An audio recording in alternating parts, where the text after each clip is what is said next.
Hey guys, it's Alfatso here. I am here to do a review for Dead Rising 2 Case Zero.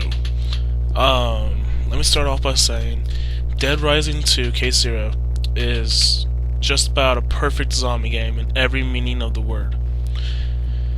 It's fun, it's immersive, it's beyond epic, it has great storytelling, acting. The way they move their mouth could be a little bit more realistic, but that's just nitpicking. Maybe some new weapons, but ultimately, I found the game just to be incredibly awesome. It kept bringing me back. I wanted to play more. I wanted to know more what happened, and that seems to me to be something that Dead Rising does very well. It's if I did this a little differently, or I did this in this amount of time, I actually did it right. What would happen? What happens if I didn't do it? And a whole lot of cool stuff. Chuck Green becomes a complete badass. It sucks how right at the beginning his truck gets stolen. His very nice, beautiful, what I'm guessing is a Dodge truck. I'm more Ford, but still. No nitpicking.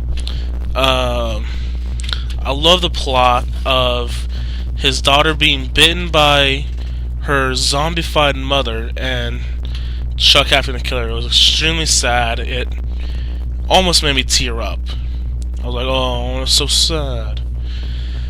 And Chuck has to get the Zombrex in just ridiculous ways. And he does anything for his little girl just to survive. And it's extremely disheartening when Chuck dies rather than Frank West, because when he died as Frank West, it's just, oh, no one, the government's going to cover this up.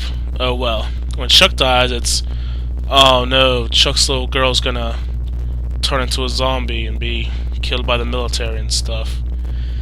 So it's really just disheartening.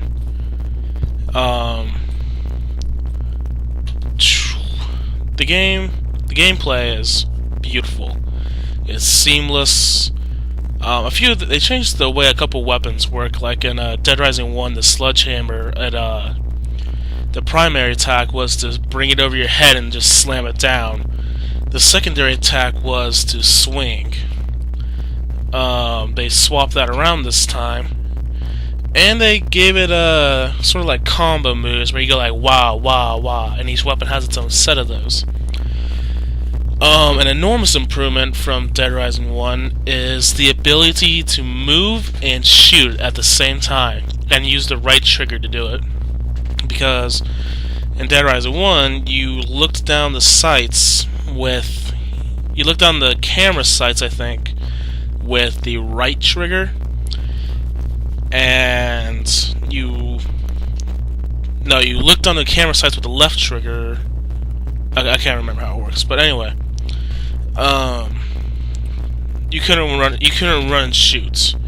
It was impossible, because when you went to look down your gun sights, it switched the controls on you, and you had to use your left joystick to actually physically aim, so it got extremely awkward, and then you had to move your other joystick over to X to shoot.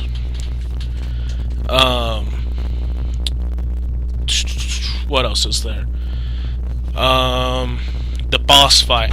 Oh my gosh, the boss fight is so beyond amazing. It's probably one of my favorite boss fights in the entire Dead Rising series so far. Even though I know that's just one, and I was going to call it a fifth game. But it was an intense boss fight. I probably lost to that dude 5 times before I finally beat him. Assembling the motorcycle is a pain, but, it's part of the plot. The ending, I don't want to spoil the ending, but it's an epic ending. The ending to the Case Zero is probably on par with, the ending of a Left 4 Dead campaign. where it's just, white knuckle. Oh my gosh, am I going to make it? Am I going to make it out here? It's definitely worth buying. The achievements aren't super ridiculous. It's just, sit down and do it, and you can beat them. Ultimately, this game is definitely worth buying, and it's 400 Microsoft points. I mean, it's half the price or a third of the price of any other Xbox Live Arcade, and it has way more replayability than just about anything I've played. So this is Alfatso's review of Dead Rising 2 Case Zero, and I hope you enjoyed it. Thanks. Bye.